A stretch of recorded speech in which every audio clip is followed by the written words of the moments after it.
Hoje nós vamos falar sobre Filipe e eunuco. Nós vamos dar uma pausa na nossa meditação da mulher moabita. Nós vamos falar sobre Filipe e eunuco. Porque hoje nós temos um momento que para mim é sempre de muita alegria. Hoje nós temos batismo. E como é bom a gente poder lembrar daquilo que está escrito na palavra de Deus, para que a gente possa ter fundamento sempre naquilo que o Senhor deixou para nós. Amados, felizes aqueles que vivem de acordo com a palavra de Deus. A palavra de Deus, ela tem todo o poder para curar, para sustentar, para fortalecer, para transformar no campo do impossível, se for o caso. Mas mais do que isso, ela tem o poder de regenerar pessoas para o reino de Deus. Então vamos lembrar deste momento. Começa assim. O Filipe, de repente, teve uma experiência tremenda. O Espírito Santo falou com ele de uma forma bastante importante, segundo as Escrituras Sagradas. Lá em Atos capítulo 8, verso 26, o anjo do Senhor falou ao Filipe, dizendo, levanta-te, vai para o lado sul, ao caminho que desce de Jerusalém para Gaza, que está deserta. Esse sopro, o anjo do Senhor, não dá para a gente ter uma ideia clara se realmente um anjo apareceu a ele, ou se uma luz apareceu, ou se uma voz falou com ele. Não importa. O importa é o que está escrito, que houve uma intervenção divina na vida de Filipe para dizer, Filipe, vai ali. É assim que Deus estabeleceu. E ali nós encontramos, então, Filipe indo até este carro. Quando fala de carro, nós temos que lembrar que nós estamos falando disso aqui, tá? Algo parecido com isso. O eunuco, vamos ler aqui o texto, né? Levantou-se e foi, e eis que um homem etíope, eunuco, mordomo-mor de Candace, rainha dos etíopes, o qual era superintendente de todos os seus tesouros, e tinha ido a Jerusalém para adoração, regressava, e assentado no carro, lia o profeta Isaías. Aqui tem muita informação, eu vou tentar ser breve, tá? Eunuco. Os irmãos todos sabem o que é um eunuco? Eu lembro que teve algumas pessoas que não sabiam, achavam que era o nome dele. Não. Eunuco é uma pessoa castrada. Se tira fora o órgão genital, tá? Era muito comum isso, principalmente quando eles eram usados como aqueles que eram funcionários dentro de um palácio, para que eles pudessem cuidar, por exemplo, da rainha, eram todos capados, eunucos, para que não tivesse nenhum problema de relação, tá? Visando sempre uma questão de herança. Então, este homem era um eunuco, ele era também um etíope, Etiópia, ele também era o mordomo-mor, ou o superintendente de todos os tesouros da rainha Candace da Etiópia. Ou seja, ele era ministro da fazenda. Hoje fica mais fácil de entender. Ele era aquele que tinha o cuidado de todos os tesouros. Por isso que ele estava num carro tão bonito, e por isso que ele estava lendo um livro do profeta Isaías, porque isso é importante. Hoje, meus amados, eu gostaria que você pudesse, na sua intimidade, dizer assim, Senhor, muito obrigado por eu ter a Bíblia. Muito obrigado por eu ter uma Bíblia. Invista numa boa Bíblia, para que você possa tê-la. Invista numa boa caneta também, para você marcar ela, né? Para você ter ela como aquilo que é mais importante na tua vida. Antes crescer na graça e no conhecimento do Senhor e Salvador Jesus Cristo. A Bíblia é fantástica, né? Não sei se esse termo é bom ou não. A Bíblia é gloriosa. Fantástica, não é? Gloriosa. E aqui nós encontramos, então, o Filipe recebendo uma ordem do Senhor. Ele mesmo recebeu essa ordem aqui, Miriam, para chegar junto do carro. Correndo, Filipe ouviu que lia o profeta Isaías e disse, entendes tu o que lês? E ele disse, como poderei entender se alguém não me ensinar? E rogou a Filipe que subisse com ele e se assentasse. Aqui já entra uma coisa muito profunda, que eu entendo que é quando Deus está alcançando um ser humano com a sua graça. O Senhor, Ele sabe da intenção de cada um de nós. Deixa eu te dar uma notícia que é importante. Você não sabe a minha intenção. Eu não sei qual é a tua intenção. Eu posso até olhar para a sua cara, olhar para o seu jeito. Se eu conheço você um pouquinho, posso até dizer, a pessoa está meio cabisbaixa, ou está alegre, ou ela está triste, ou ela está eufórica. Eu posso até dizer isto. Mas em nenhum momento eu serei preciso naquilo que eu estou falando. Eu mesmo já me enganei tantas vezes e vou continuar me enganando às vezes, de achar que a pessoa estava assim, não era. Era outra história, era outra coisa. Mas Deus não. Deus é aquele que esquadrinha os rins. Deus é aquele que vê lá dentro. Deus é aquele que sabe antes do que você pensa, antes de sair de uma palavra da tua boca, Ele sabe de você. E é isso que eu vejo, que Deus sabe aquele que quer o Senhor. Deus sabe aquele que quer Ele. Que realmente quer Ele não para as coisas que Deus pode proporcionar, mas quer a Deus para ser salvo. Esta é uma mensagem que é pouco pregada, gente. Hoje nós estamos vendo muitas pessoas que usam o nome de Jesus para falar das coisas deste mundo. Vai dar certo, você tem vitória, tem vitória, tem vitória. A vitória já foi dada, amados. Vitória para quê? A vitória já foi dada em Cristo. Todo aquele que está em Cristo é mais do que vencedor. Não, você vai determinar, e você vai fazer, e você vai ter, e você vai chegar. Ó, aqui eu não consigo. Aliás, eu não consigo, não. Não é isso. O que Jesus veio fazer aqui é para a vida eterna. É para depois, não é agora. Às vezes prega olha, que coisa maravilhosa é ter a vida em Cristo. Deixa eu te dar uma informação. Jesus falou, você quer me seguir? No mundo você vai ter muita aflição. Pode começar que os seus inimigos comecem em casa. Você será perseguido, odiado por minha causa. A vida não é fácil, mas ela é vitoriosa. Porque já tem vitória. Então não preciso buscar a vitória. Nós precisamos ir buscar coisas. Porque lá em Mateus, não precisa abrir não. Só lembrando, quem puder lembrar comigo aqui, o que está escrito em Mateus 6, versículo 33. Mas buscai primeiro o reino de Deus e a sua justiça. E depois termina como? As demais coisas vos serão acrescentadas. Peraí, quem acrescenta na minha vida? É Ele. Da mesma maneira, o Salmo 37, 5. Quem lembra aí? Entrega o teu caminho ao Senhor. Confia nele. E Ele tudo fará. É tão maravilhoso. É uma vida de entrega, de confiança, deixando o Senhor operar na nossa vida. E a gente vai acordando todo dia, com mais alegria ainda. Vamos trabalhar em nome de Jesus, sabendo que Ele me deu o trabalho, Ele me deu a força, Ele me deu tudo. Mas essa é uma consciência que tem aqueles que foram alcançados pela graça. E aí, olha que bonito isso aqui.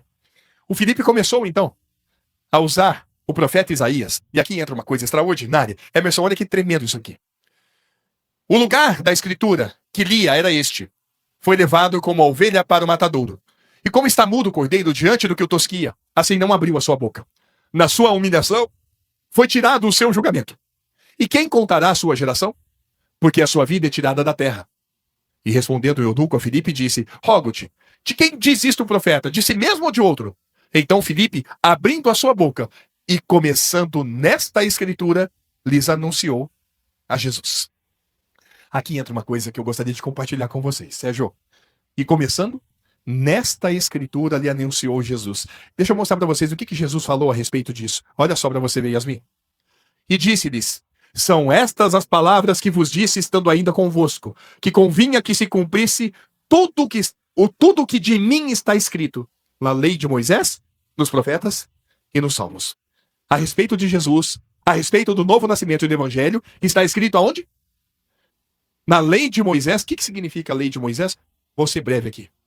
Quem lembra o que significa a lei de Moisés? Quem lembra sobre Pentateuco? Sabe o que é Pentateuco? Ou Torá. A Torá, o Pentateuco, a lei de Moisés. Os 5 primeiros livros da Bíblia. Quais são? Gênesis, Êxodo, Levítico, Números e Deuteronômio. Está aí a lei de Moisés. Quando fala lá em Moisés, está escrito, está falando sobre o Pentateuco, a Torá. Penta 5. A gente sabe bem que é penta, né? Estamos no meio da Copa aí, né? Penta, tá? Penta 5 livros que são atribuídos a Moisés. Então, tudo que está escrito nesses 5 livros, e mais aonde? Em todos os profetas e nos salmos. Jesus está vastamente anunciado em toda a palavra de Deus. E foi ali, então, Amaury, que o Filipe começou a falar para ele. E aqui, eu trouxe isso para simbolizar a coisa mais importante da tua vida. Nada se comparará a isso. Nada. A você ser iluminado pelo Senhor. A você receber Ele para habitar em você. A você nascer de novo. Porque Jesus mesmo declarou, quem não nascer de novo, não vai entrar no céu, não entra. E para nascer de novo, é tão simples. Se alguém está em Cristo, é uma nova criatura. Como é que eu faço para estar em Cristo? Ele prometeu nos atrair no corpo dele, não é isso, Hermes? Ele prometeu isso lá em João 12, 32, não sabe não. Mas se você quiser conferir na sua Bíblia, em João capítulo 12, verso 32. E eu, quando for levantado na terra, todos atrairei a mim. Ele atraiu a todos nós para tirar o pecado. Nós nascemos com esta maldição do pecado, que entrou lá em Adão, passou a todos. Mas Jesus veio como Cordeiro de Deus para tirar. E quando nós cremos na nossa crucificação com Cristo, está lá escrito em Romanos 6,6. Sabendo isto, que o nosso homem velho foi com ele crucificado, para que o corpo do pecado seja destruído, para que não sirvamos ao pecado como escravos. E o texto do versículo 7, Romanos 6,7, diz assim, porquanto quem morreu está justificado do pecado, está livre. E aí do versículo 8 diz, ora, se já morremos com Cristo, cremos que também com ele viveremos. No próprio texto de Romanos 6, no versículo 4, fala assim, de sorte que nós fomos sepultados com ele. Oh, aleluia! Nós fomos crucificados, mortos, sepultados com ele. E aí o Senhor, ao terceiro dia, foi ressuscitado dentre os mortos. E o que está escrito em Efésios 2,6? Que juntamente com ele Deus nos ressuscitou. e nos fez assentar nos lugares celestiais em Cristo Jesus. Novo nascimento é isso. É você crer que você morreu com Cristo e foi ressuscitado com Ele. Novo nascimento é morrer para renascer. É vida que nasce da morte. Olha que coisa tremenda. Deus nos levou com Ele para a cruz em Cristo Jesus. Nos fez morrer. O pecador não tem jeito, gente. Não tem jeito. Está lá escrito em Eclesiastes que aquele que nasce torto não tem como endireitar. Por isso que Deus quebra. Quebra. Que nem um vaso na mão do oleiro que quebra para fazer novo. Deus veio para fazer isso. Para acabar com a nossa vida. E nos dar uma nova. Jesus é a nova vida. Ele é a vida eterna.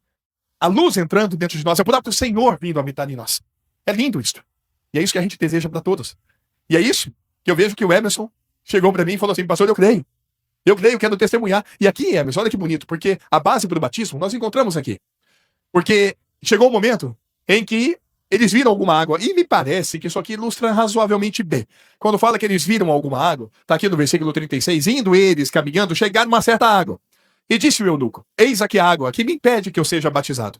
Se você for pesquisar um pouquinho sobre isso, você vai ver que a grande maioria tem um consenso aí de saber que essa água era um pequeno rio que estava ali, próximo de Jerusalém.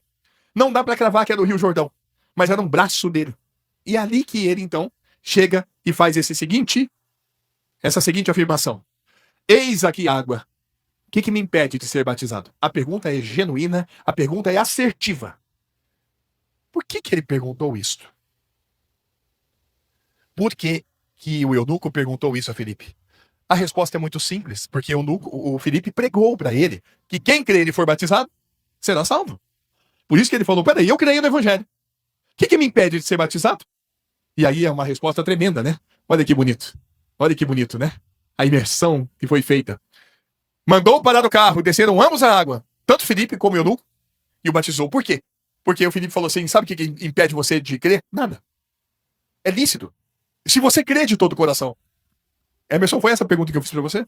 Emerson, você crê de todo o coração que você morreu com Jesus? Então pronto. Olha lá, amém. Aleluia. Já tá todo mundo aqui sorrindo, falando assim: oh, aleluia. Cara, não tem nada mais importante na tua vida. Foi quando você creu. O resto, meu amado, o resto é aguardar Jesus agora voltar. Enquanto estivermos aqui, vamos viver para a glória dele. Colocando a palavra dele em prática. Vivendo de forma santa aqui na terra. Aleluia.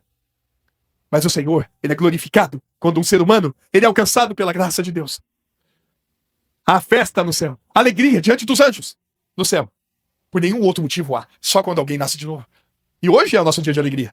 Aliás, o meu já foi domingo passado. Quando esse menino falou comigo: oh, você me deu uma... Aliás, não, foi lá no culto de casais. Começando o culto de casais, ele me fala: pastor, eu quero ser batizado. Eu, meu Deus, que alegria. Que alegria. E quem sabe está chegando a tua hora. E você também está sendo constrangido. Uma vez eu lembro de uma mocinha que foi batizada aqui. Foi tão bonito, lá no congresso de jovens. Ela falando comigo, chorando. Ela falou: pastor, o que é isso? O que é isso que eu sinto tão maravilhoso? Eu não tive dúvida de falar para ela: isso é Jesus. Isso é Jesus. É Ele. É Ele chegando na tua vida. Irresistivelmente. Ah, como o Senhor é maravilhoso. Olha como é que ele saiu. Eu imagino que era isso mesmo. Ele saiu jubiloso. Jubiloso, ele saiu cheio de alegria. É assim que deve ser, né? Eu lembro até hoje do dia que eu fui batizado. Ai, foi uma alegria... Não dá pra explicar. Queria que você lembrasse do seu batismo aí. Não esquece não. Porque esse dia foi especial na tua vida. E como é bom fazer isso com consciência. Eu sei o que eu tô fazendo. Eu sabia. Pode ser que alguns passaram... Eu não sabia tanto, pastor. Eu não tinha tanta noção do meu batismo. Ele não deixou de ser genuíno. Não deixa de ser genuíno. Mas quanto mais consciência temos daquilo que o Deus nos fez em Cristo, mais bonito é. É muito mais bonito.